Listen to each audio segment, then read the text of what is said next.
All right.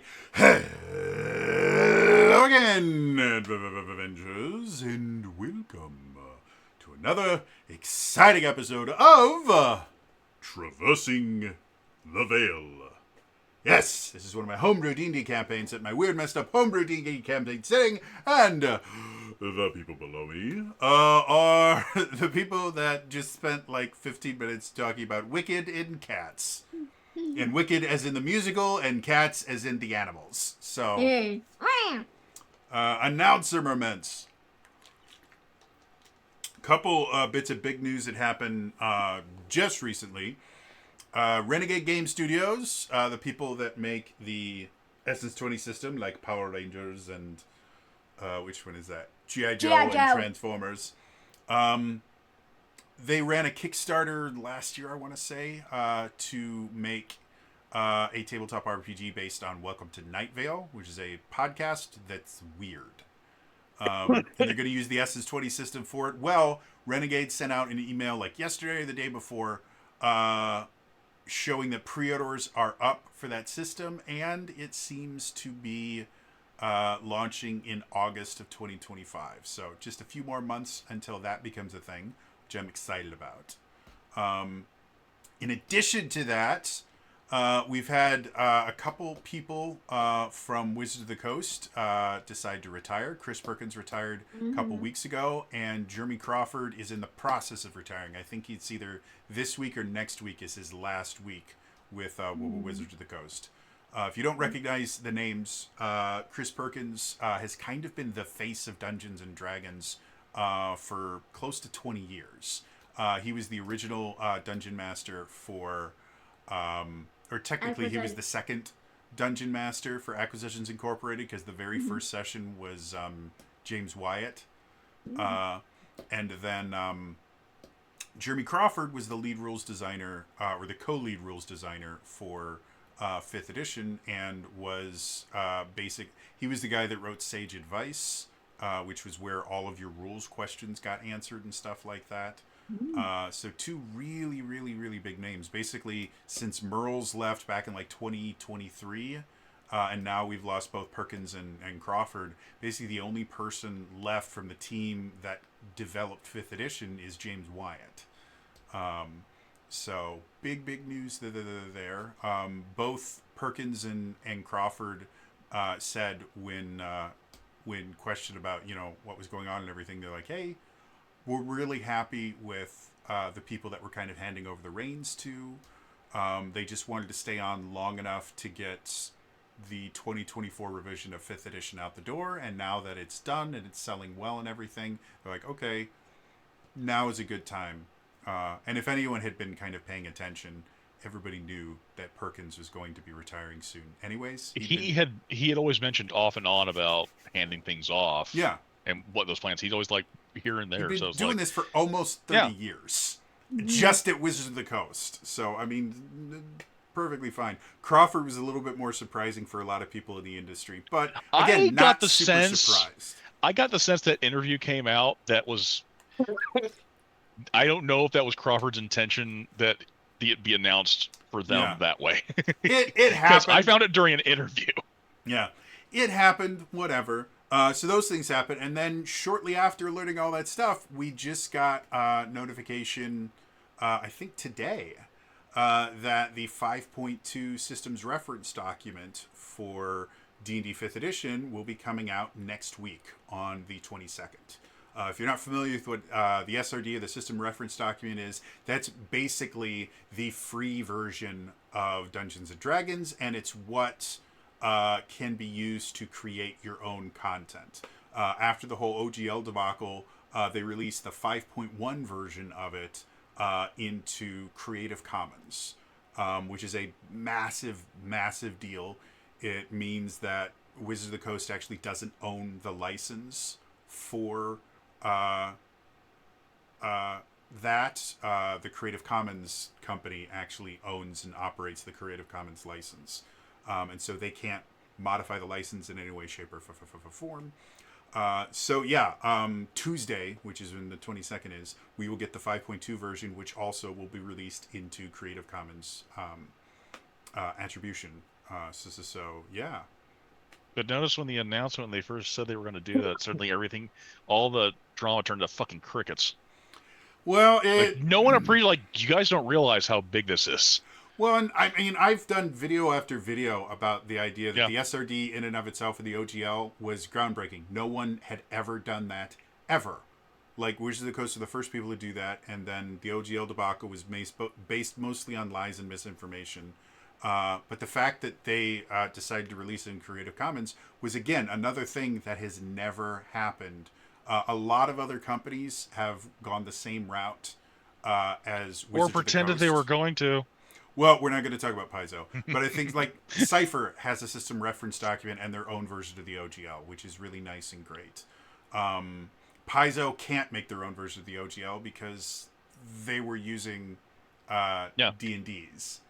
But there's a lot like Powered by the Apocalypse effectively did this the same thing. They don't quite have I don't think they have like a systems reference document, but they do have a license that you can use to create your own Powered by the Apocalypse. And Powered by the Apocalypse is probably, aside from the 5th edition OGL, it's probably the most popular kind of generic license that people use to create their own games, other than possibly, what's it called? Lasers and Feelings, which I guess would be the first TTRPG that put their rule system in the Creative Commons. But Lasers and Feelings, the rule system takes up a page. So anyway, big news, and it might mean again, what was his name? DM World Builder, I think his name is. Did this Bob the World Builder. Bob World Builder, thank you. Bob the World Builder did this big video, basically showing that over the past year or so, there's been significantly less, specifically Kickstarters for 5th edition content, and the theory has been, well, it's because 5.5 was coming out and no one wanted to try and publish something and then immediately have to update it to a new system. Now that we're getting the 5.2 SRD, which is specifically designed to help you publish things that are compatible with 5.5, and they're going to have a conversion guide for converting your 5.0 stuff to 5.5, theoretically, that might mean that we're going to see a big boom in third-party content, just like we saw when 5th edition first released the SRD, when the DMs Guild first launched, and we got access to even more intellectual property. We could be seeing another huge boost. Or, again, the 5.5 reception has not been particularly great. It hasn't been horrible. But it's been very much lukewarm. So this might be an indication that, people are done with 5.5, and it might kind of hurry Wizards of the Coast into making 6th edition, which they invariably will do. The other thing I thought might happen, just because this is what happens in PC games, whenever a company launches a PC game that is riddled with bugs and nobody likes, if there's enough fan presence, the modders come in and actually make a decent game. And so I'd love to see, once this gets released, to see all the homebrewers come in and actually fix all the problems with 5.5, like making weapon masteries actually useful and adding a bunch more in, or dealing with some of the new class features that just don't work. Like, I'd love to see the community fix Dungeons and Dragons. I think that would be hilarious. Which is also kind of because their response is also, 5.5 was also a response to what some things people were already doing, like bonus action for drinking your own potion, as an example. They were listening. And they looked at the surveys. They did. They just didn't give it enough time. Like, it wasn't done cooking. You and I are in agreement. It was not done cooking. My recommendation: treat it like a la carte. Take from it what you will. That's it. But yeah, like I said, I'm interested to see what happens. Whether it harkens like a new era and we get another 10 years of 5.5, or it's the final nail in the coffin and we get 6th edition in like... Technically, Wizards of the Coast claims that they have a 5-year roadmap for 5th edition right now, and everything planned out for the next 5 years. So maybe we don't get another 6th edition for a minimum of 5 years. I'm Traditionally, when companies make that kind of announcement, there's usually a change somewhere. I'm not saying it's going to fall on its face, Oh no, but the reason they made that announcement was when during the interview about Crawford, they said, well, how are you guys going to deal with the fact that you're losing him? And they basically said, yeah, we have a 5-year plan, yeah, and we already have people assigned to the jobs, and Crawford just wasn't assigned to any of the jobs. So this literally is not going to affect anything because Crawford had already told us this was his last gig. So we just didn't put him on any new teams, which is a Makes normal sense. thing when someone's Yeah. retiring. Like this is how the actual business world works. When Yep. someone is getting ready to retire, they will tell the important people first and tell, hey, by the way, I'm planning on retiring in 2 months, 6 months, whatever it is. And then they slowly just stop putting that particular person on important things. And then when they finally announce that they're retiring, everyone's like, oh my God, we had no idea. And then all of the people that handle the scheduling went, hey, have fun, dude. We'll miss you. So, yeah. We'll see what happens. I I have been blessed by being able to kind of immerse myself in so many different tabletop RPGs that I don't feel particularly beholden to D&D like I used to be, where D&D was everything that I did. So D&D does super well. It makes me happy. If D&D, goes through a rough period, it makes me sad because I know I used to know some of the people at Wizards of the Coast. And I never like to see, anybody going through rough times. But there's so many other really cool things out there. Like, genuinely. Daggerheart is launching in, a month? I have like 2 or 3 different TTRPGs that I backed like a couple years ago that are all getting close, like 13th Age. We just got an update and things are going very well there. Obviously, Welcome to Night Vale is happening. The solo TTRPG where you are friends with your giant robot and go on adventures in space with them is getting closer. There's so many cool things that are going on right now. I've got a buddy of mine that's playing Shadowrun next week, which I'm super excited about because Shadowrun is cool. Though I will admit, after reading through the 6th edition book, they should have stuck with 5th edition for Shadowrun. 6th edition is not good. And the game that they're playing is 5th edition Shadowrun. So, but yeah, there's so much cool stuff out there. Other announcements. If you look at one of the reasons why Imp is missing the top of his head today,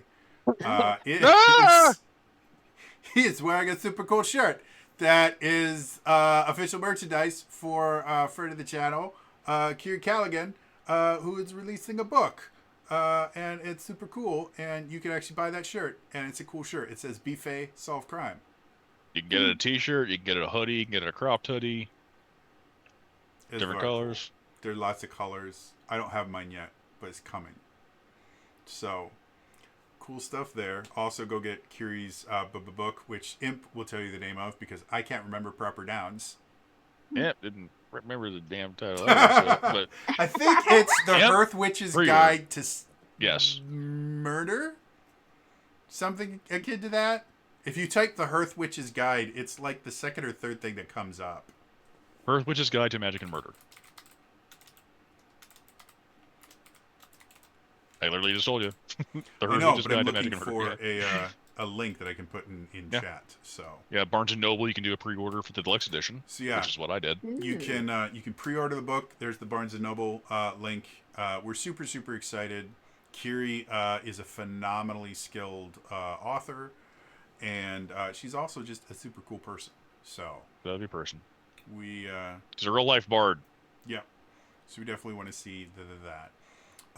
Other stuff going on right now. Dropout. June 4th, we'll be releasing a new. I think it's called Skyward Ho. It will be a Skyborn steampunk D&D. Ooh. Of course. Yeah. Dropout did recently announce they're increasing their price by like dollar. $10 a year or something like that. Like it's not. Well, an it's exorbitant going amount. it's going up $1. Yeah, a month. Which when you A go on the month, animal one, which if you're going for the annual fee, it goes to $69.99. Nice. Nice. So one of the things that they have said Well, is that's new subscribers, by the way. That's Yeah. only new subscribers. which is what I'm getting to. Oh, sorry. If you sign up before the price increase happens, not only will you get it now at the lower cost, which I think is just $50 a year right now, $59.99. something like that. It has a 5 in it, but in addition to that, you will be grandfathered into that price until you break your subscription. So if you've been kind of on the fence about whether or not you want to get Dropout, this is a nice way to save yourself a little bit of money and get access to a lot of, I mean, let's be perfectly honest, a lot of nonsense, because that's what Dropout is. It's fun nonsense, and it's highly entertaining, but those people are nonsense in the best way possible. Game Changer is proof that Sam Reich is not well. The new season of Game Changer, the first episode, is actually, it literally took a year to make. Because Sam Reich said it was basically like a scavenger hunt, but it was like a list of tasks instead of like finding things, and said you have a year to do this. So he did Taskmaster for a year. Basically. Very cool. Also, Kiri has told me that she was in the championship edition of Taskmaster LA at WonderCon a few weeks ago, and waiting for that. She has assured me that it will eventually show up on the internet somewhere. If you have not watched her episode of Taskmaster LA, it is by far one of the most entertaining things I have ever watched, because it confirmed Kiri is indeed a Fae creature, because Ryan Omega literally said I should know better than to have a Fae in a game.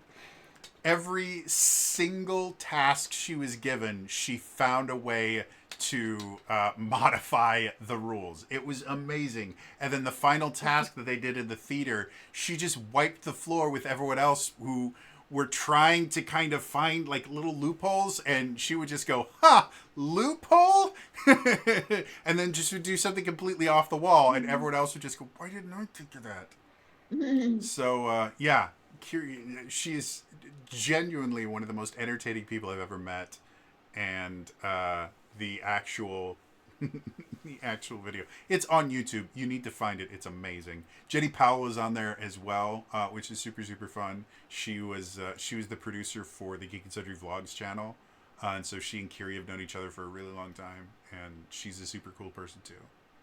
I think she also used to work for, what was it, Pemberley? The people that did all the Jane Austen books that they turned into YouTube web-isode things. That's where it's on Geek Public on YouTube. But anyway, cool stuff there. Anything else happening in the TTRPG world right now? I don't think I've seen anything else major. Cool. Well, I think that means it's time for us to return to Traversing the Veil.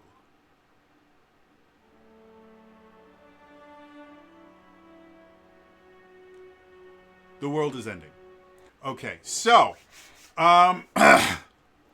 no, slightly better synopsis. Oh, and got him into a coughing fit. Jeez.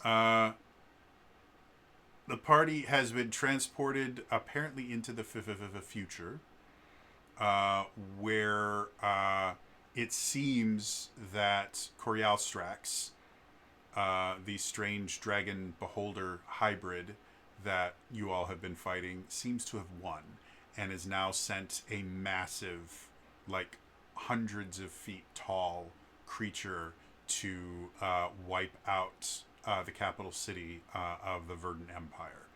Make my abomination grow! And so the party found out that Esmiel, their contact from Anonymity, the Assassin's Guild, apparently has the spirit of a muse inside her, who is trying to kind of fight against the creature, and the device has some connection to the original kind of primordial chaos that created the universe. And that's why you guys are kind of unstuck in time.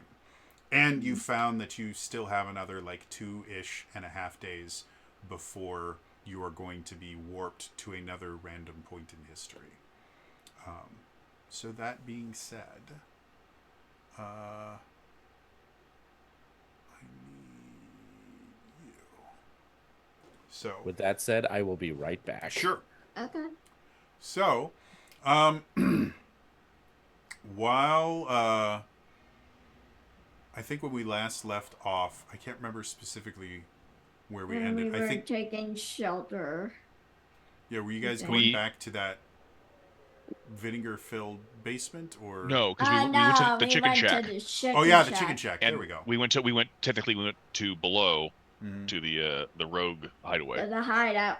Yeah, which you guys found, other than it being very dusty, was in remarkably good shape.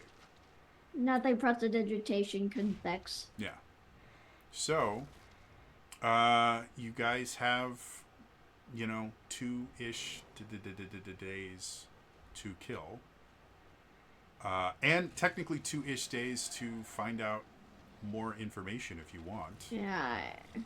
Like, Find you out have what the 2 days to see what the future holds. Yeah, find out what the heck is going on other than the world pretty much in a bad future.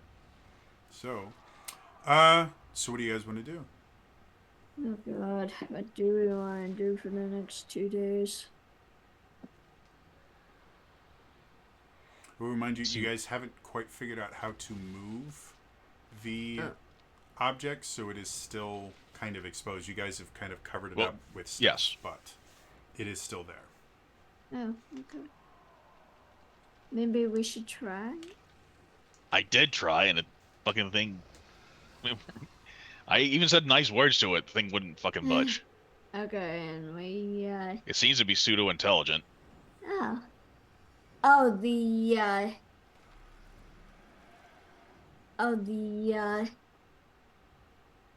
thing that helps us time travel. Was that it? Yeah. Yeah, and we're in the hideout right now. Yep. Yeah. And maybe find out what else is going on other than those cultists. It's kind of strange that they're going to be walking around without impunity. You would think they would want to, like, I mean, if they're converging on the Feywild capital, Yeah, I know. apparently they're still running all over. We could just try exploring and reconnoitering around the ruins and see what we can glean. Yeah. I'm not gonna lie, I wouldn't mind checking out some of the more magical places. Yeah. I'd have to imagine Coriel Strikes would have just obliterated those if they tried to put a resistance up, but Yeah, do we remember like the general layout of the city? I mean, for the most part. Okay. And maybe we stealth stealth our way through the city, hopefully not get cut by any cultists or beholders. I see what damage or not is going on.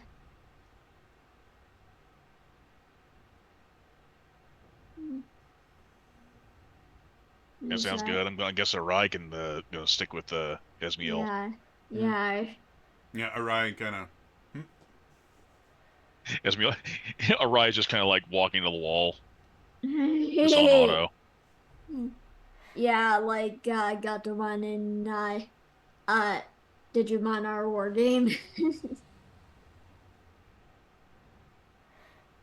So, Arai has kind of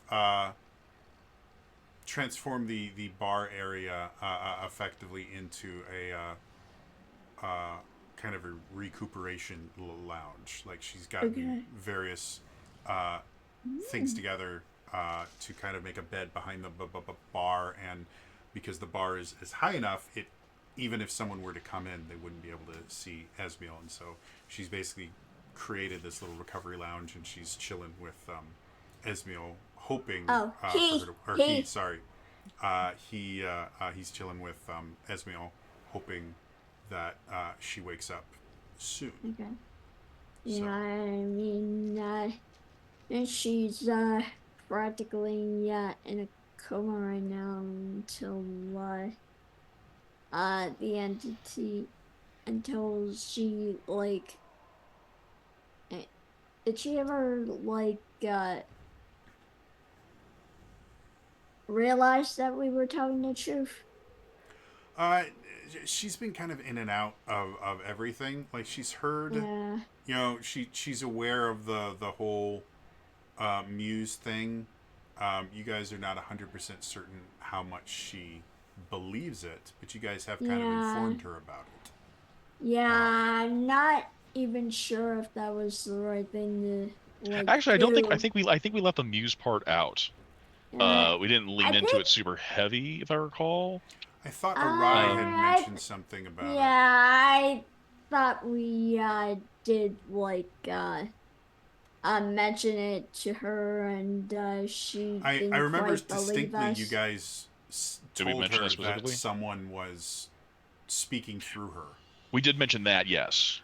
So she's at least aware that something Yeah. has happened and Yeah. something about her is different.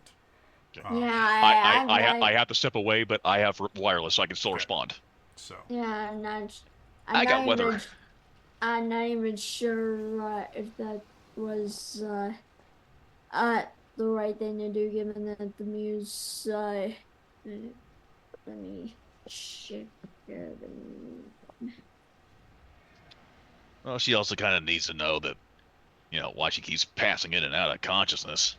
Uh, And she was having conversations with people that weren't there. Mill Company. I, yeah, they maybe implied Esmeralda to awaken her powers on her own. I'm not sure if telling her outright was the right thing to do. They're also apparently the muses are kind of forcing the growth process, apparently. Yeah, they're being kind of fickle about it. Okay, so let's search the city, stealthily, find out what we learn.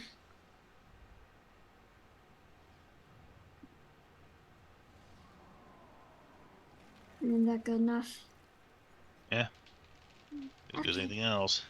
Alright, let's go. all right, so do you guys have a specific place that you want to go, or you just want to kind of wander and gather intel more generally?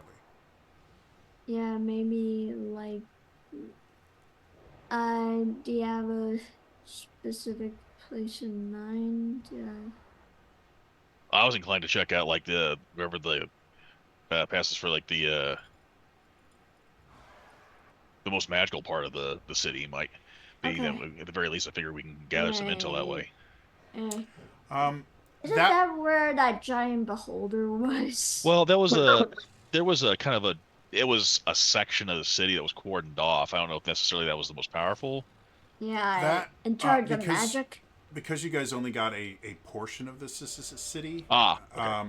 That part of this city didn't come with. Basically, you guys, the chicken shop, because it wasn't particularly far away from the fountain area, was included. Like your who's what's it? the place where your ship is was not Mhm. Dock. included because that was What? way on the other side Yeah. of the city.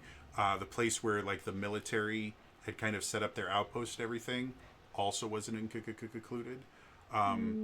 So if you want to try and figure out where the quote unquote most magical place in the portion of the city that remains, if you want to give me, we could go history, or I guess we could call perception if you like that. The story. I'll go with history. Yeah, I fail. 13 on the die. 19. 19. Cool. So,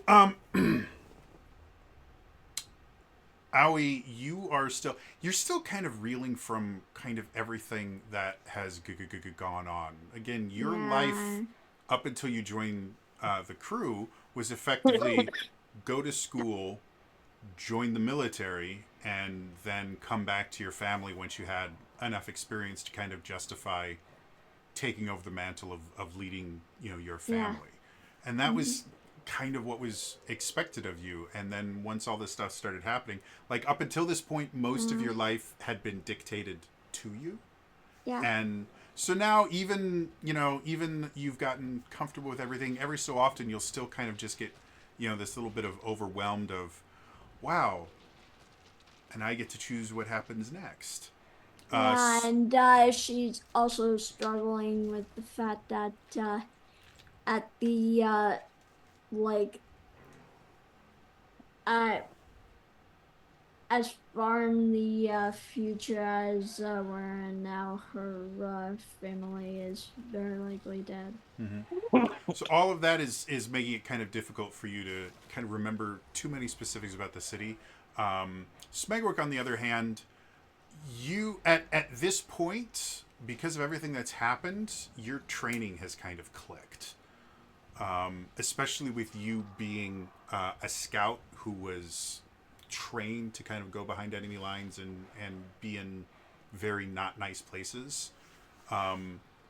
You have kind of gone into function mode. It's okay, I need to do this, I need to do this. I can worry about the existential dread later. I've got work to do. And so as you and Aoi are kind of crawling out of the rubble and trying to figure out where to go, you can see Aoi is still kind of struggling with everything, and you're just sitting there going, okay, landmarks. I know that building there was this and that, and you're just like going through your head and creating this kind of mental map. You're going, okay, here and here and here. And you, as far as why specifically you want to find the quote-unquote most magical place, like what's the motivation behind Well, it? that was my original intent, was just basically like, obviously they did not win, but what happened to them? Because they tried to prepare for basically because when our encounter with the what turned out to be the ambassador turned out to go just basically sideways. They had a whole bunch of stuff prepared, so I'm kind of wondering, like, well, what was, like, if there is that reachable point here, what happened there? Because Sure. Okay. So do you specifically want to see how close to that original inn you can get, and see if the inn itself was actually taken with you as part of the ruins, or if that's what's available. sure. Otherwise, with a 19, you can kind of figure out, like, there were some part of the area that was taken away was one of the kind of higher end shopping districts, which at the time was closed when you guys were there because most of the city was closed, but they still would have had, inventory and things like that there. So that's kind of the choice you have. You can see if the inn where the meeting took place was taken with you, doing your kind of basic map in your brain. You think it's possible it would have been on the very, very edge of what you think might have been taken, but it's also possible it was too far away. Or you can head towards where, like, the higher end magic shops used to be and see if there's anything in the rubble there. Higher end magic shops would be Yeah. bad. We kind of know how things went south of the Envoy. Okay. Yeah. So, I'm going to need stealth checks from everyone. And Reggie, Okay. just to kind of fill you in while you were gone, they decided that Oh, nice. since they have, basically 2 days, they're going to try and explore the ruins, find out a little bit more about what's going on here. So, if you have any specifics that you want to do, just chime in, whatever. Otherwise, I just need stealth checks from everybody. Not a problem. I got 22. Okay. 27. 27, 22, 18. Cool. So, as you guys start kind of exploring your way through this city, one of the things that you noticed when you first got here was, with all the chaos happening everywhere else, the kind of ruined city in and of itself seemed to be kind of untouched. You saw beholders in the distance going through the Feywild, destroying things in that. You did have that kind of a close encounter with some cultists, but they weren't physically in the ruins themselves. So for whatever reason, they just hadn't seemed to be looking into it. Now that you guys have been here for quite a few hours, and you're kind of wandering around, you're starting to see individual beholders and cultists and things like that are slowly realizing that this ruin is here, and every so often they're starting to explore a little bit. So getting to where you want to go is not particularly difficult, but it is a little more time consuming than you would have liked. Normally, just walking there, you probably could have gotten there in maybe 30 minutes, since there's no longer traffic to deal with. But because you're trying to be sneaky and you keep kind of running into these very small patrols, it takes you about 2 hours to fully get there. And every probably about 30 to 40 minutes, you guys have to kind of rest for a bit, because a patrol will get a little bit too close, or something will happen. You'll just have to kind of all recollect your cells. A big explosion will happen over at the capital city, and you guys will feel kind of the waves from it, even though you are thousands of miles away. So eventually, as you guys get closer and closer to the magic shop, you start kind of noticing a pattern. You're seeing more patrols in this particular area. The first hour of you guys traveling, you would see a beholder here, and then maybe 2 cultists over there 20 minutes later. But now that you're relatively close, you've seen groups of 4 or 5 beholders flying together, and then a dozen that cultists. doesn't. Yeah, that beholders flying together as a group. Then does that seem like a thing they do? Make me a Well, we've kind of observed them. We know they normally will fly around individually, but they don't normally like to operate together too much. They usually end up bickering. You guys, I would say, Aoi, your particular training, having an actual education from a school, your understanding of beholders has always been that they're, because of their kind of extreme xenophobia and narcissism, beholders in general don't form groups or anything like that. They fight each other too much. Egomaniacs. They're very solitary. The only time there's ever been times when beholders kind of team up is generally some of the kind of beholder kin species that are a little bit less powerful will sometimes be effectively kind of enslaved by a more powerful beholder, and the more powerful beholder will use them as minions. But that doesn't happen with full-grown beholders. Yeah. So yeah, the fact that they're all working together is very, very odd, especially the size of the groups. Again, maybe 2 beholders might find a way to work with each other. Yeah. Extremely rare, but it's possible. 5 of them all working together, that's borderline statistically impossible. This is Easy not- presumption, they fear Coriel strikes more. Maybe.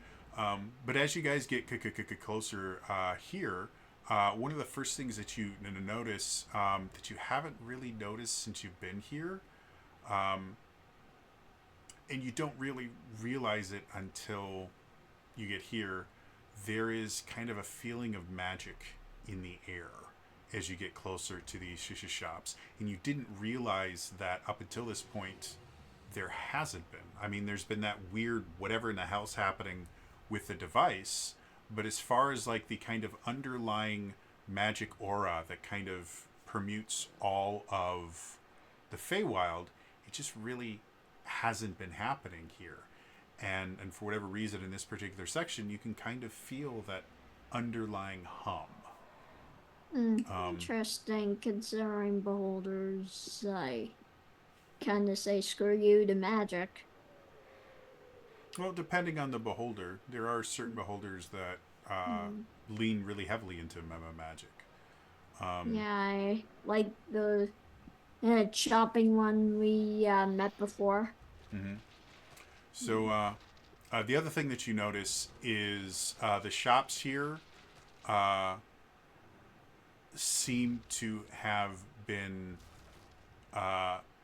actively damaged recently.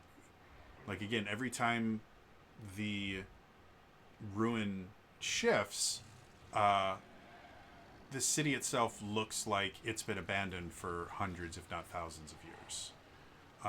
But these particular shops, you can see fresh breaks in walls and ceilings and things like that.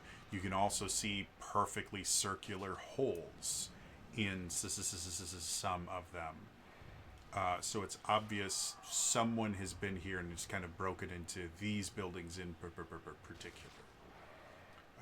So what would you all like to do?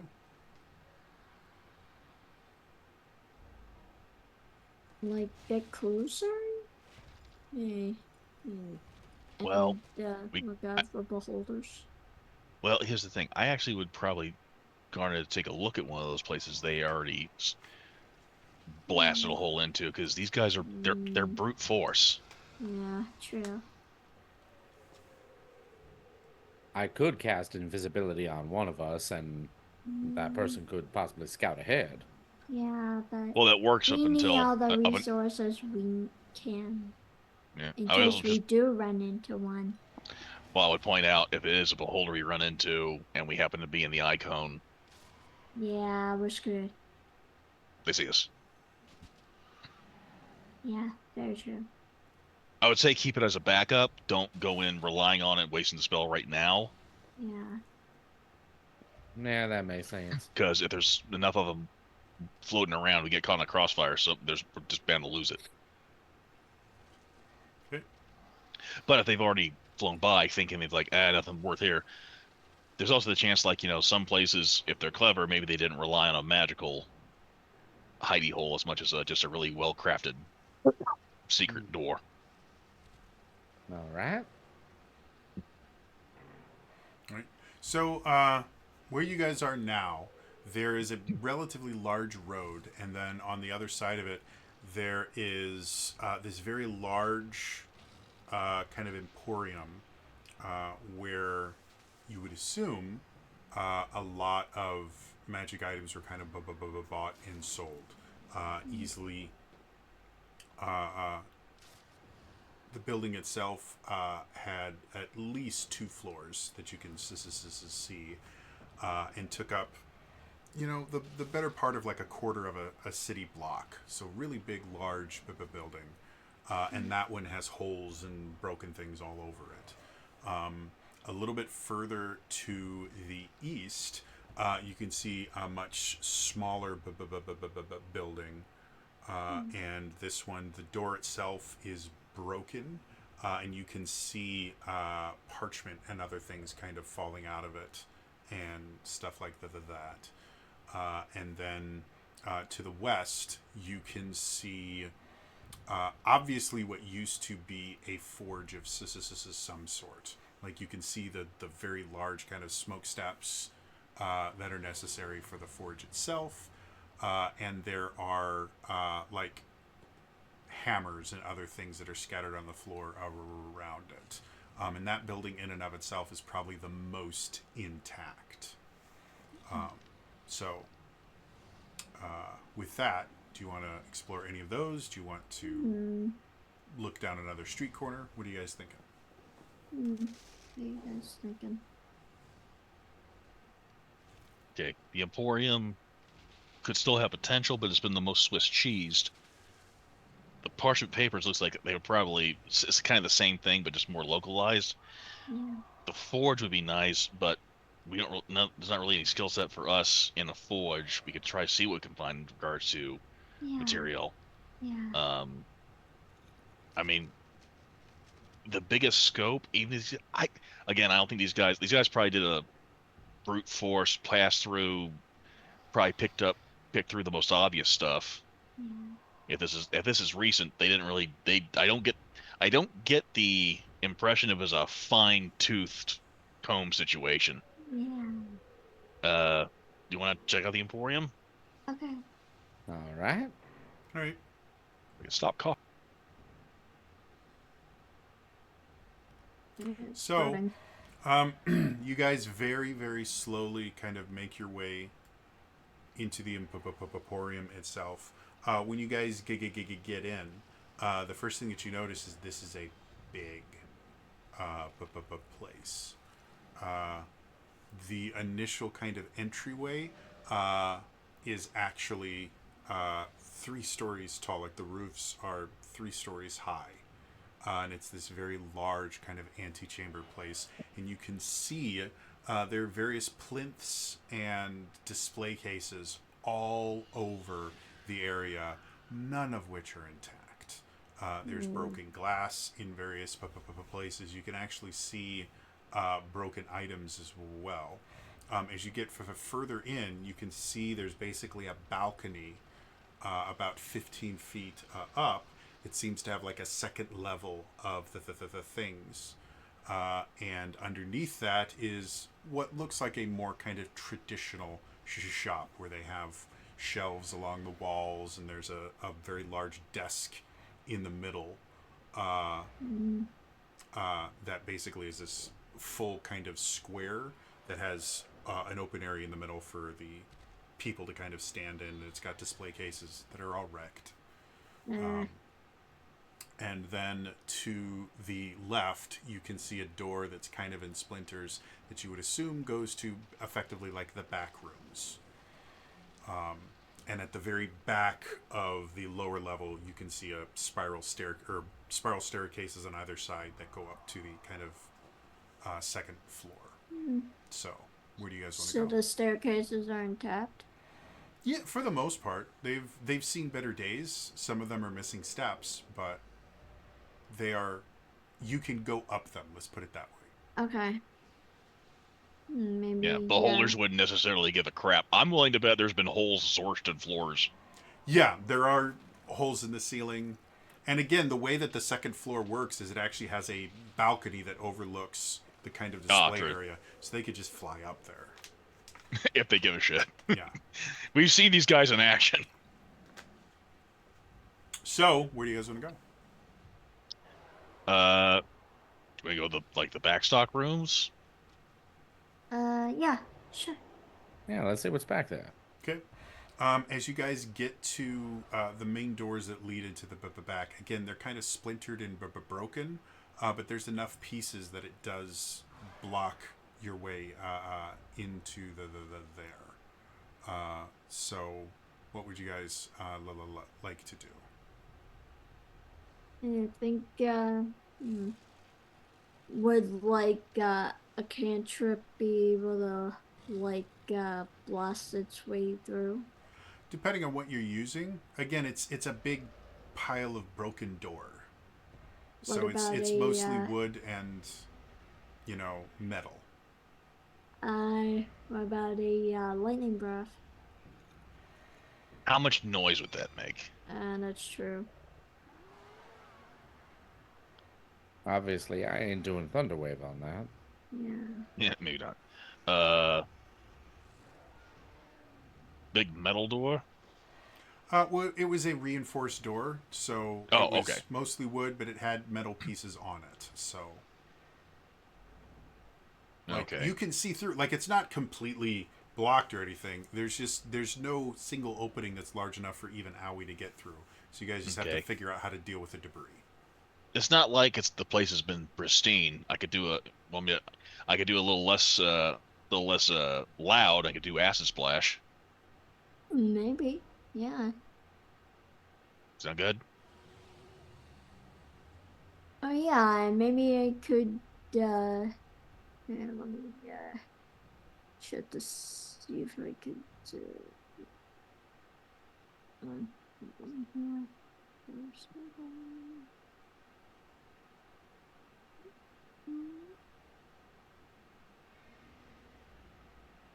Yep, I can do acid with chromatic orb. I could help you there. Okay. Oh. Well, I mean, I can do that too. So like I'll do an acid splash first to see how well it does and see if we need Okay. to do. Yep. Sure. I want to see if we need to keep our spells in reserve in case we run into Yeah. a group full of. Yeah. That So why don't you just make me a kind of standard spell attack roll? The Uh, acid splash is a dex save, so I don't know if you want me yeah. to do a spell attack. Okay. So the spell attack roll is just basically to see how effective you can be with it. Okay. Again, it's a broken Yep. door. You're not going to miss it. Yeah. But this Plus will 9. dictate 14 how long on the it die. takes you. So what's the grand total? Uh, like a 14 and 9, you said? 14 and 9. Yeah. 23. Cool. Yeah. Yeah. So, as you sit there and you start kind of using acid splash in various places, the first thing that you notice, the door itself was heavily stained and lacquered. And so, as the acid kind of interacts with it, it makes a relatively unpleasant scent. But that's really the worst that you get is, that kind of scent of like burning plastic. Yeah. But you do notice that because of the age of the wood itself, the wood reacts really well to the acid. The metal, it's not that it's unaffected by the acid, Yeah. but mostly what you're doing is kind of oxidizing it faster. Yeah. So you, But you've- if we damage the wood, there's not really a lot to reinforce. Yeah. So as long as you dissolve the wood, you can be through it in about like 10 minutes ish. Right. Without too much difficulty. So yeah, after 10 minutes of kind of carefully applying it, you now have kind of a puddle of wood pulp and iron fittings, and you can see into the back room itself. As you all kind of step into the back room, the first thing that kind of catches your eyes is compared to the kind of chaos that the showroom is right now. The back room is actually fairly tidy. Oh. You can see there are these little kind of stations every so often. And I guess Owie, you'd probably be the only one that would kind of recognize. I mean, this, to you, Owie, this kind of feels very similar to school, Yeah. where each one of these little stations is obviously designed for very specific magical endeavors. And just taking a few moments, you can go, oh, this is an enchanting station that specializes in fire enchants. Or Okay. this one is for fixing broken items and the things like that. So it's obviously, this is kind of the repair construction area for the items. And you do find one little area that has things like jewelers. What are they called again? The little thing. Jeweler loops. Yeah, jewelers loops and other things like that, where it's obviously an appraisal area.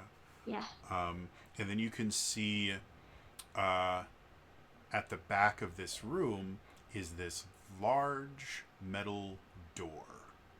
that unlike the doors. rest of us, like you could see like holes and stuff in the walls and stuff like that, not like massive or anything, but that door looks pristine. Give me 10 minutes.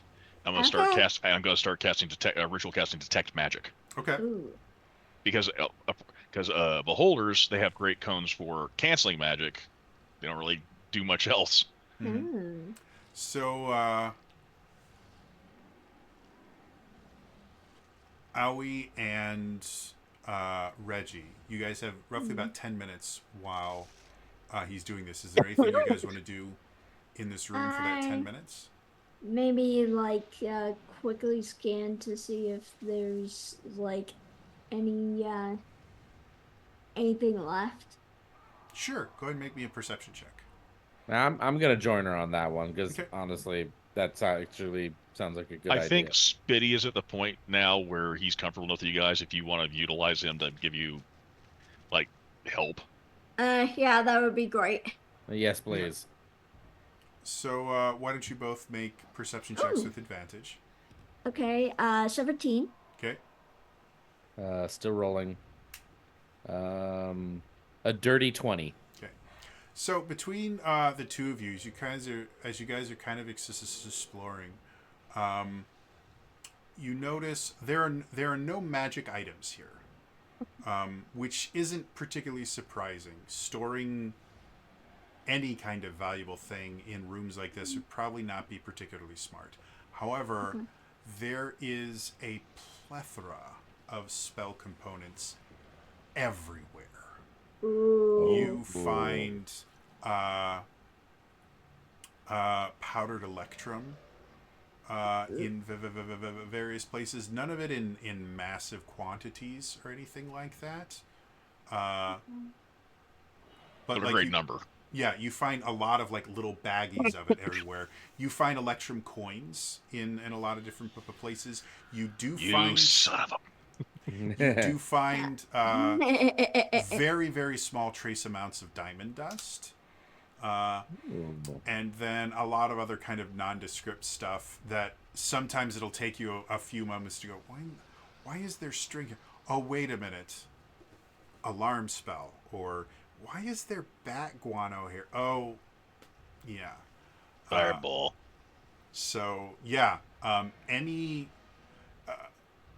Due to the fact that the spell components themselves have no magic to them, they're just used in magic.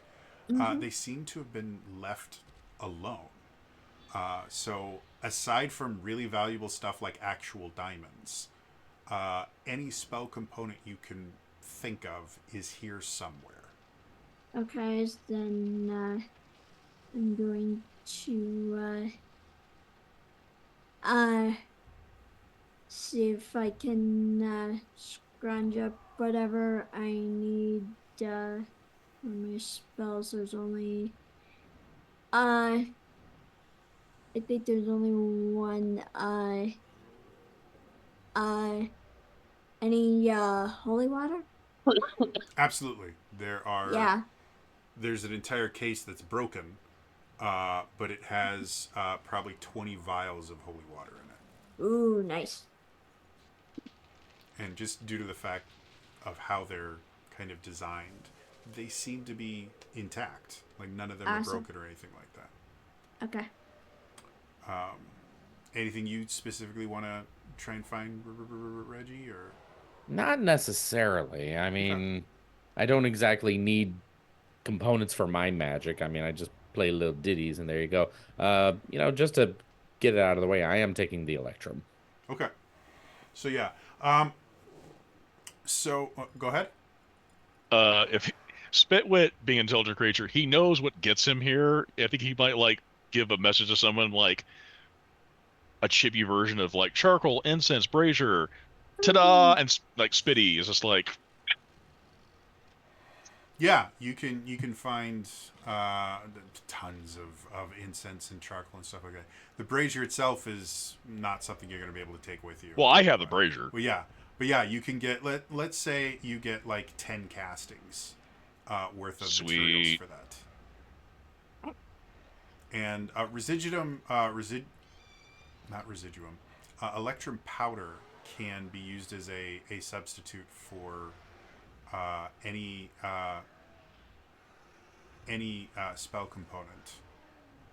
Electrum coins can be used in a limited fashion to do the same thing, but you have to understand how to use them that way. But electrum powder is literally just raw magic dust, effectively.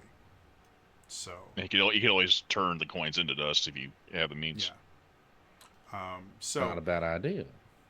After spending about 10 minutes casting your ritual, as you start kind of looking around, I'm assuming you want to look at the door, right? Yeah, because I can understand that the beholders would have a cancel magic, but being a vault door, it's still a vault door in and of itself. But like, what would be there normally? Okay. Obviously, it would impede us, but as well. So as you get closer to the door itself, you find something absolutely fascinating. Because the detect magic is basically magic vision,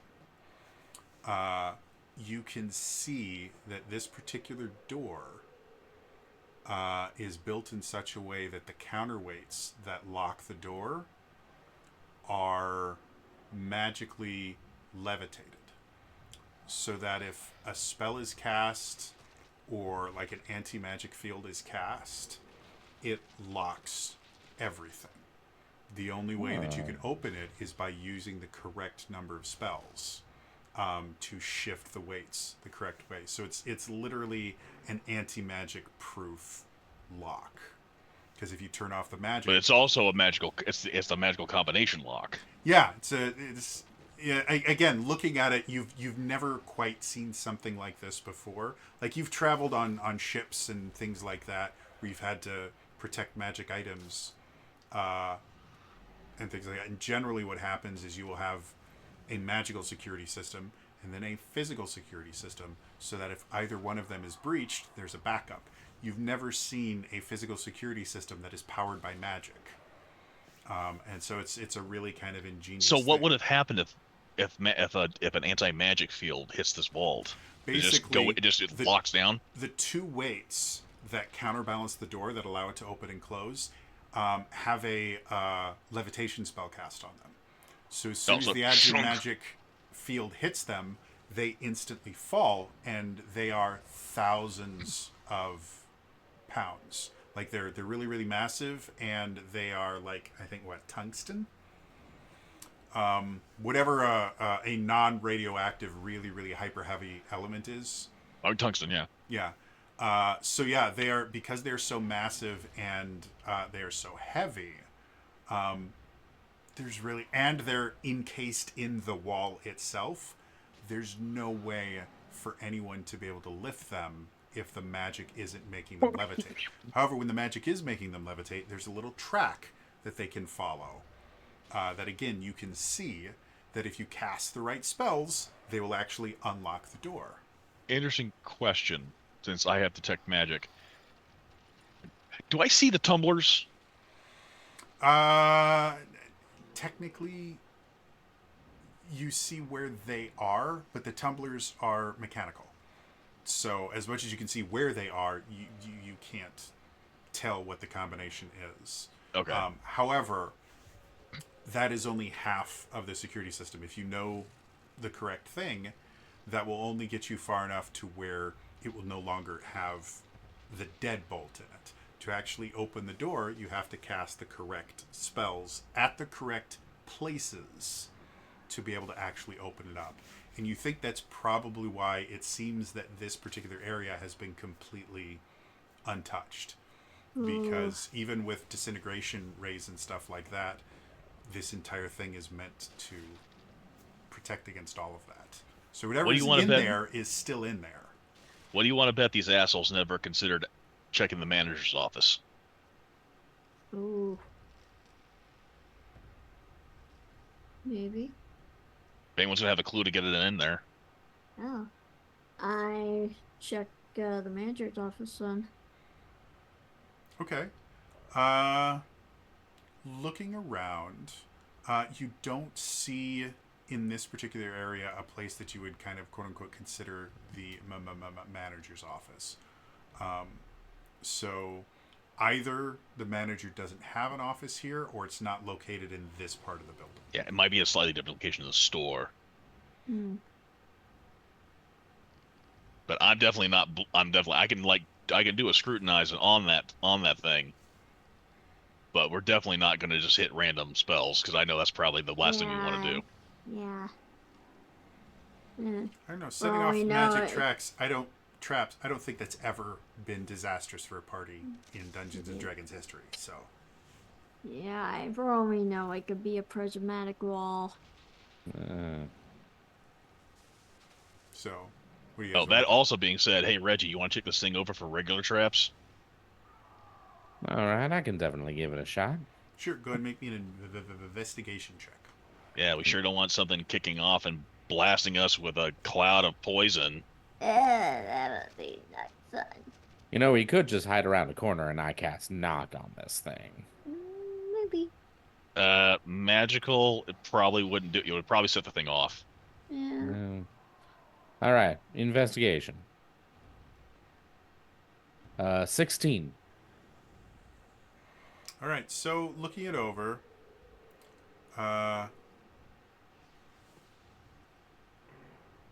having been around wealthy people who have access to high-end security systems, even you are impressed with this. Like Damn. the lock itself, like the safe itself, you've seen safes before. You've used them in certain situations. I've been the owner and cracker of them. You A think Lacinator 9000.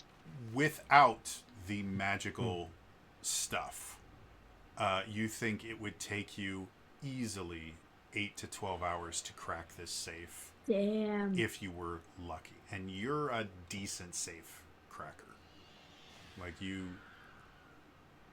understand. And so this is not just top of the line, this is custom made. This is not something where they went, hey, we want you.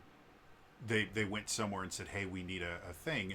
They actually went, talked to a security specialist who designed a customized mechanical locking system for them that no one else in the world has. And then when he was done crafting it, they put 2 in the back of his head. Or Are paid there him any- very are- well. Well, I got good news Yeah, and they were a bad. complete bastard, sure. Well, I got good news and bad news. The good news is, with this kind of safe, and let me tell you, this safe is just a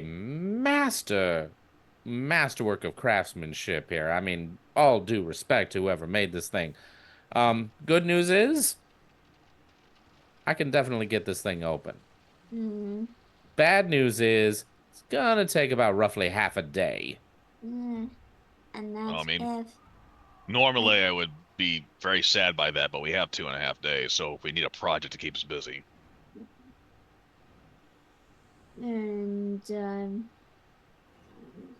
And that's if it's not that's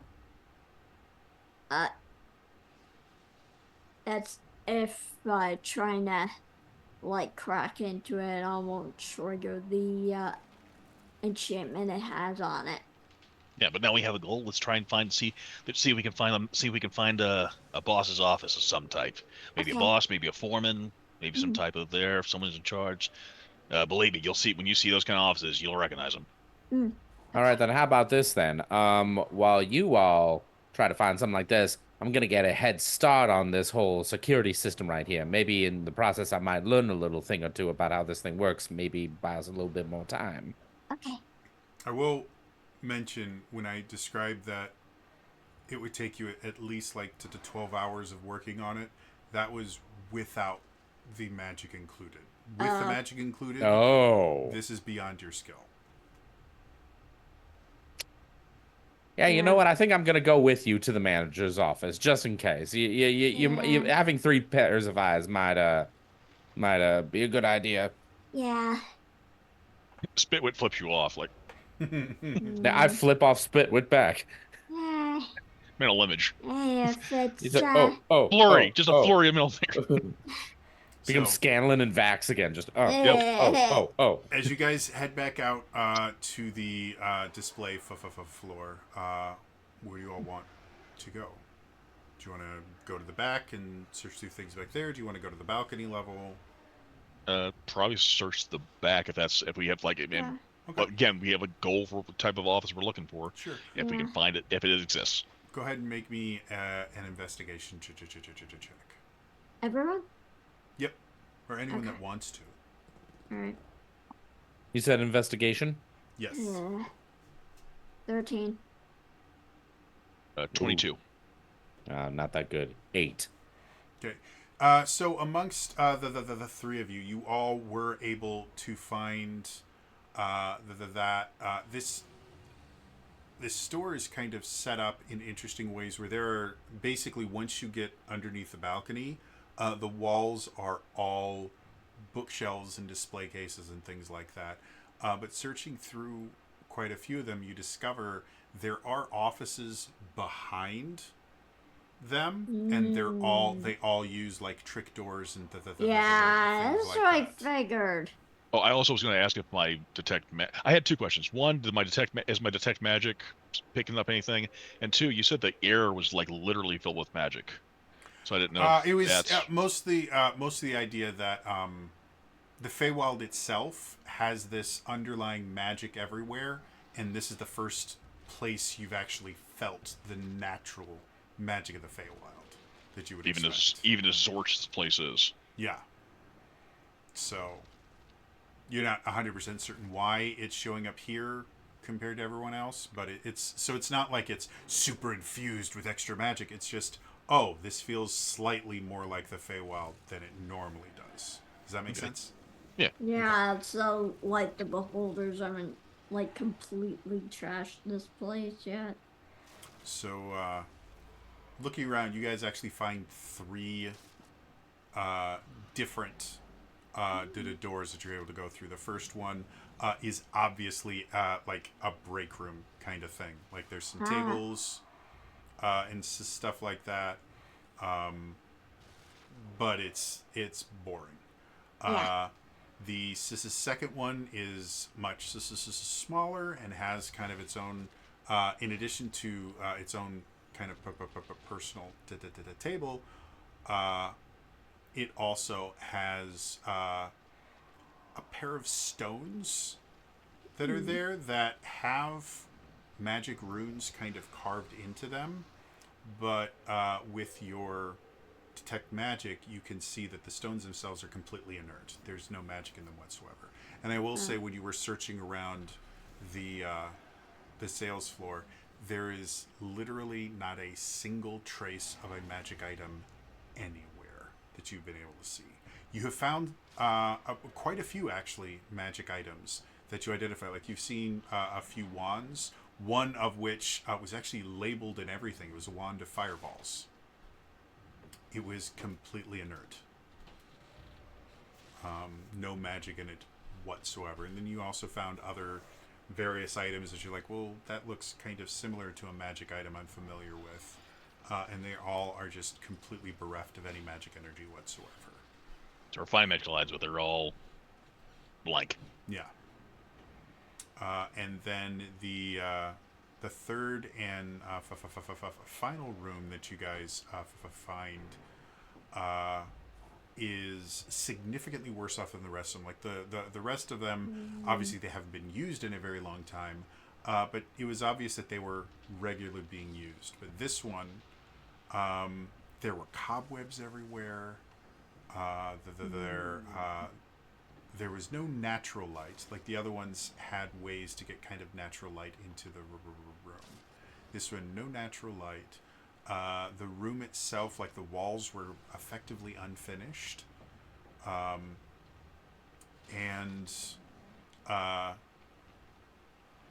the room itself was barely 5 feet wide and seemed to kind of continue down a pathway, but the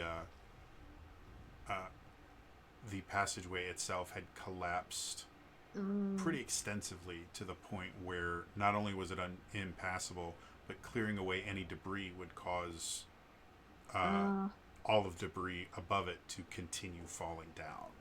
Yeah. So you don't know where it was, but it was obvious whatever this place was intended to be, it hadn't been used even longer than the rest of the rooms. Damn. Did the passageway seem to go down or lateral or Lateral, as far as you can tell. Again, Okay. you only got to see about 15 feet of the Oh, okay. passageway before the collapse. So, but even the hinges, when you tried to, when you found the door, the hinges themselves were stiff and stuck a little bit.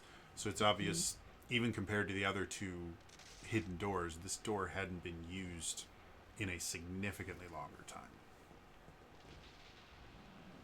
Okay.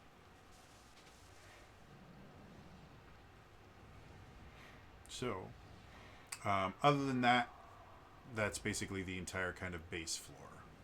Okay. So I guess we'll go check out the second floor then. Yeah, check out the upstairs. Alrighty then. As you come up, remind me, detect magic lasts for 10 minutes. We'll check, make sure. 10 minutes, yes. 10 minutes, okay. So by the time you're getting to the second floor, your detect magic is starting to fade.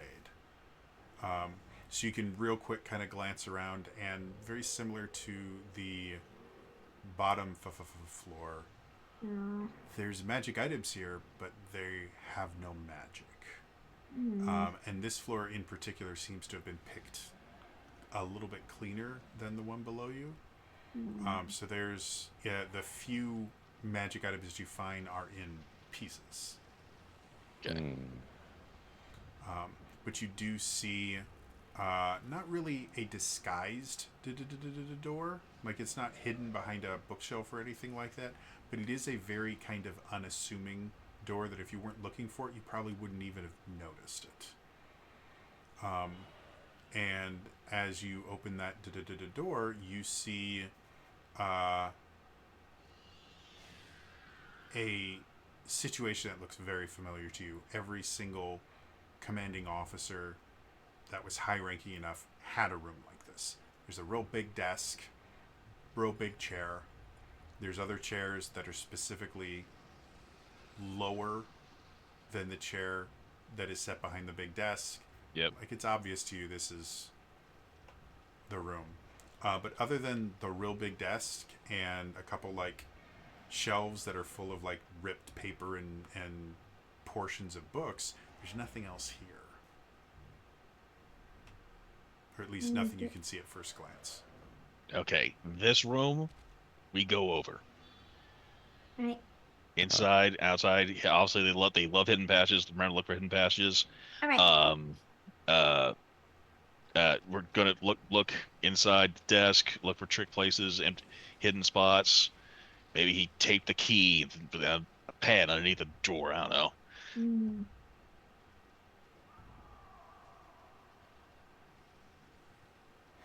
More Investigation checks, yeah.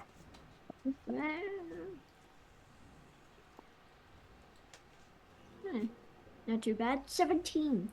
Cool. 24. 24, cool. Muted. 16. 16, cool.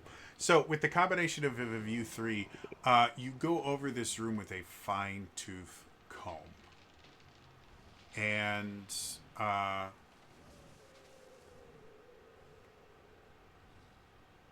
you're actually all surprised you really don't find much of anything on your kind of first pass over everything. Like, everything in this room seems to be exactly what it seems. And Reggie, you specifically, the longer you look, the more you kind of get that, feeling in the back of your neck that this is too clean. This doesn't feel right. You've been in rich, fancy places like this before. Rich people like deception. They like having stuff that looks like something but isn't. And nothing in here is like that. And so it's just kind of nagging at you longer and longer and longer that something is off about this room. So maybe it's like, man, not even like a globe filled with liquor. Yeah, and Okay. it's. Go ahead. I was just gonna say, all right, hold on here. There's cleanliness, and then there's putting on a show. This room's got some production value in it. Something's not right. I think we all need to slowly leave the room. Okay. Yay. Think there very could be slowly, very someone. calmly.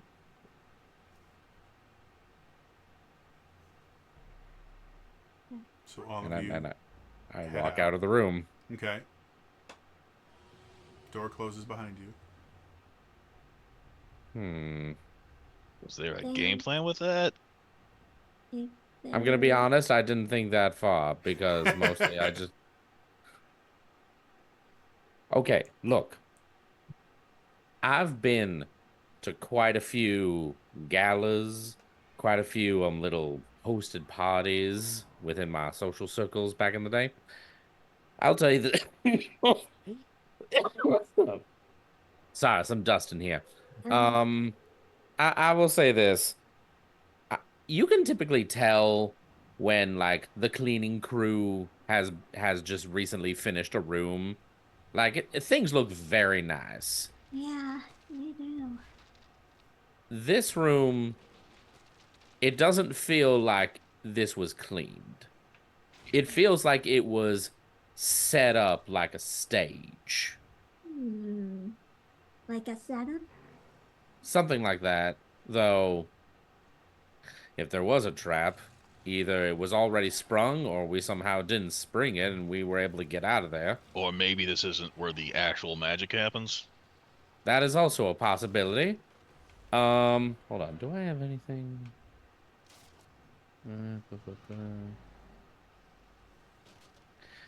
Jody, could you describe the room that we just walked out of one more time? Just give me like the bullet points of what was Sure. like in it again. So the room, when you enter into it, the room itself is not massive, but for like an office space, it's a decent size office. It is longer than it is wide, and the desk itself is situated at the far end, and it's actually technically raised up slightly. And there is a very large, kind of high-backed chair that sits there, and then behind it is a large, I guess, glass feature kind of thing. I don't want to call it stained glass because it's not exactly that, but it's effectively designed to allow light to come through it and make it look real pretty. All right. Along both of the walls are shelves that, for the most part, are full of like ripped apart books and things like that. But you think when this was an actual office, they were probably filled with anything from photo albums to technical manuals. You're not sure exactly what it was, but it's full of books. Every so often, there's display cases and stuff like that. When we were originally in the room, in specifically speaking, the big desk that's like in the center of it, did we see during our investigation checks if the desk had drawers, and if it did have drawers, were they like already opened or were they still closed? The desk itself did have drawers. Most of them were damaged in some way from people opening them and kind of rummaging through them. The kind of center, like I call it a keyboard drawer. I don't know if that's what it actually is, but the kind of center drawer that you would normally keep like pencils and stuff like that in, that one seemed to be intact. And you guys did open it, and it opened the way it was supposed to. There was nothing really in it. And it did show signs of people kind of searching through it. But when we searched, we didn't find any things standing out. There were no false bottoms to any of the floors. Again, quite a few drawers. Quite a few of the drawers were damaged. and didn't like sit on the tracks correctly anymore. But as far as you can tell, the desk was a very, very nice desk. Like it was another thing. Not incredibly common in the Sovereignty is very large wooden items, just because the amount of land that is necessary to actually grow sustainable forests and things like that is difficult. Normally, they get any wooden stuff from trade with the Verdant Empire, and because they've been at war for 600 years, they haven't. So the fact that this is one very large, solid wooden desk means it was probably worth a fortune. Ooh. You don't have something like this and not do something special with it. Okay, I'm going back in the office because I'm like Okay. I don't know why we backed out. Look, I Mm, just had instincts, and they were telling me to move for a moment. But if we alright. want to go back inside, fine by me. And Reggie walks back inside too. Okay. I go I back in. I'll let you go too, Katie. So I'll go in first, and then I'll let you say what you want to do. okay. So maybe there's some, uh, like maybe move the desk to see if there's anything underneath it or something. Sure. As you start trying to move the desk, it is really, really heavy.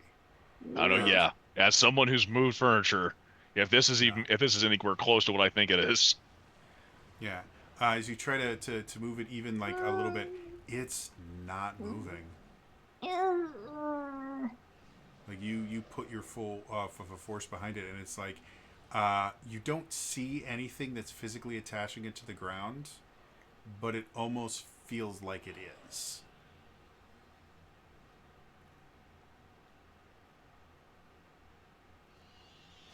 like it's so heavy it is, or it feels like it It's was built in. Trying to move it, it doesn't budge. Yeah. So, and the base of the desk, like it's a big. Think of like the Resolute desk from the Oval Office or anything like that. You know, that big thing where it's got, Yeah. you know, it's Yep. enclosed and everything like that. So that's what the base of this the thing looks like. So if it is attached in any way, shape, or form, there's a dozen different places there could be something attaching it to the floor, and you would never be able to see it. But whenever you try push, pull, whatever, it is solid. It's like moving a wall. Okay. Got it. Okay. All right. And so Smegwick's now going to try like, okay, I'm manager Big Dick Gibbons here. Okay, so I come in, I plop down into my chair, Okay. big comfy chair, probably oversized for me.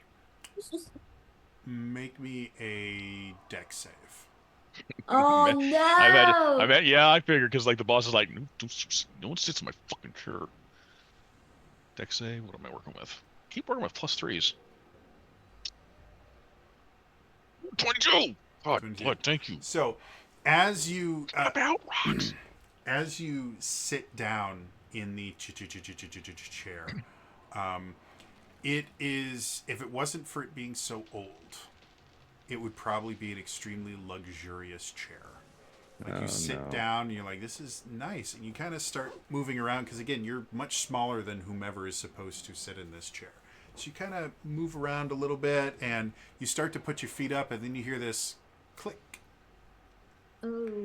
And just due to sheer experience, your entire body freezes. And kind of getting in touch with your, I can't remember the word for it, but there's a word for the fact that if you close your eyes, you still know where your arms are without being able to see them. It's a I sense. don't know the term. Yeah. But it's an actual sense that we have in our body.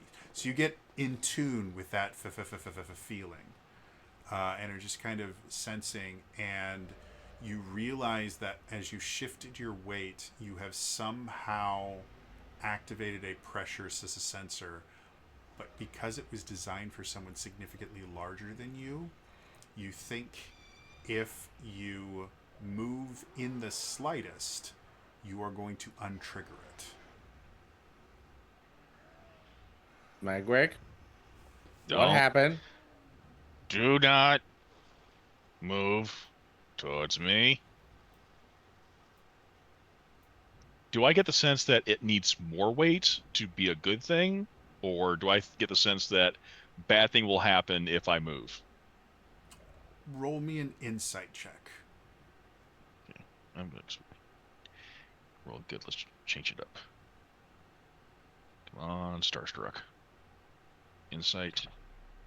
17 plus 2, 19. Let's see.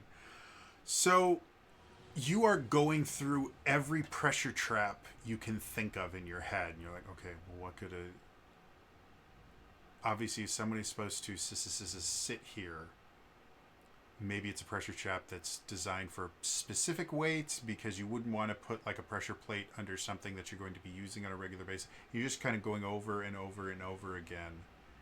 And what you can kind of come up with is you don't think this is a quote-unquote trap simply because it would be too easy for it to... They're kind of rolling the dice at some point, yeah. Yeah, you know, it'd be far too easy for someone to get hurt. However, the more you think about it, the more you think about the sound that you heard. It didn't sound like a pressure plate getting ready to set up a trap. It sounded kind of like a tumbler locking into place. And as you sit there kind of going through your head, if you had a sensitive enough pressure plate, it could be set to where when a very specific weight was put in a very specific plate or a place, it would act the same way as tumblers on a lock. Ooh. So you think what you've done is you've clicked one of the tumblers of this thing into place, but you think that there's probably more. Okay, so even if... And even the best of us cannot maintain our weight all the time. Yeah. Yeah. You then see 3 jugs before you, a 5-gallon and a 3-gallon. You must put 4 Fuck, gallons I hate on this the one! chair. Yeah, the chop- I'm sorry, the moment you said pressure plate, that was like the first thing that came to mind. Okay, so this one, obviously, this guy sits in the chair, whatever he wants happens. Now, this plate has been scavenged, or is there still, like, books and shit here? The only books and Torn things up, but- here, they're torn up and broken. Okay. So it is obvious someone has gone. Oh, through yeah. here. Yeah. Then it sounds like if there are other mechanisms in this room, they have nothing to do with like any of the actual objects that would be in this room, No. but with the furniture themselves. Yeah. What we need here is more weight. Right. Okay, So, I'm thinking like Speg was thinking like he hops out of the chair. He's like, wait, listen for a click. He's gonna hop out of the chair. Yeah, it clicks back. That's a fancy ass chair. That thing don't click. It shouldn't, Let's see. even if it's old. Do we have anything heavy enough? Right. I mean, we have us. Yeah. We don't need solid things. We need like, you know, chunks of statuary, bricks, masonry. There's tons of junk around here. We can Yeah. just put enough detritus in here and wait until it clicks. Yeah. That's All true. right, let's just gather up bricks and just Yeah. put them on one at a time. See what happens. Yeah. Okay. I will say with the. Or insight unless we check could do that the you we could do rolled- the easy way and Reggie sits in the thing there. Yeah. I mean, I could do that too. With the insight check you rolled, you don't think it's purely a matter of weight. It's specifically weight distribution. As far as you can tell, the person in the chair has to sit in a certain place in a certain way at the correct weight to activate it correctly. Okay, Does so that make maybe sense? So it's like it was specifically designed so that when a humanoid sits on it, it would activate. Uh, when someone that knows what they're doing would sit on it in Ah. a very particular way, it would activate. Otherwise, like anyone could sit in the chair and have it activate. This requires a little bit more than just having the right weight. So finesse. Yeah. What kind of? Hey, Uh, this do is you a. What? Sorry. do you remember the kind of position you were in when you activated it? Well, I just plopped down into it. It was enough Oh. to like trigger a tumbler. Okay. But hey, Reggie, you're a little bit bigger than me. This So is am I. remember where we're at. This is a city. This is a city known for performance, right? This is like this is a Yeah. place for Yeah. take a position, do the most take a pose. I got Pose. just You are here.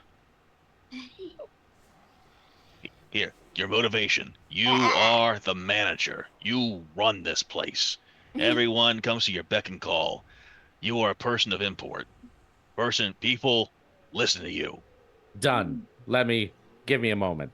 Reggie's gonna walk right over to the chair, and I don't really know how to explain it, so I'm just gonna do it in my office chair right now. He is gonna like sit like lateral, Yeah. kind of like this, and like he's just sideways in the chair right now. One leg is popped up, one is just sticking out right there, arm on the back of the chair, just like an absolute like pimp pose right here. Okay.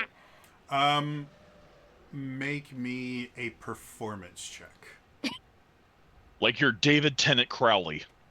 Oh, absolutely. Oh, performance. Oh, this is gonna be fun. That is a 27. 27. Nice. So you sit there and you kind of you start to inhabit this manager. You're sitting there and you're invoking the spirit of the manager, and you sit there for a moment and you're like,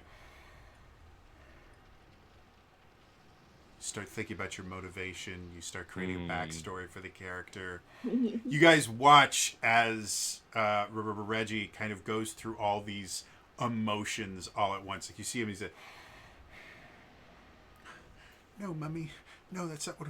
Yes, I'm the big man. Yes, I've got the right. And he's just kind of going through the entire life story of this manager he's creating in his head. It's Witnessing a Rorschach test. it's kind of like Robert Downey Jr. in Tropic Thunder, when he's just shedding away the personas at the end of the movie, but it's like going backwards, and he's adding personas to try to find the right one. And so eventually you watch as his eyes open and Reggie is not before you. It is Kevin, the manager. And he kind of looks at you with his look of, why are you in my office, you plebeian?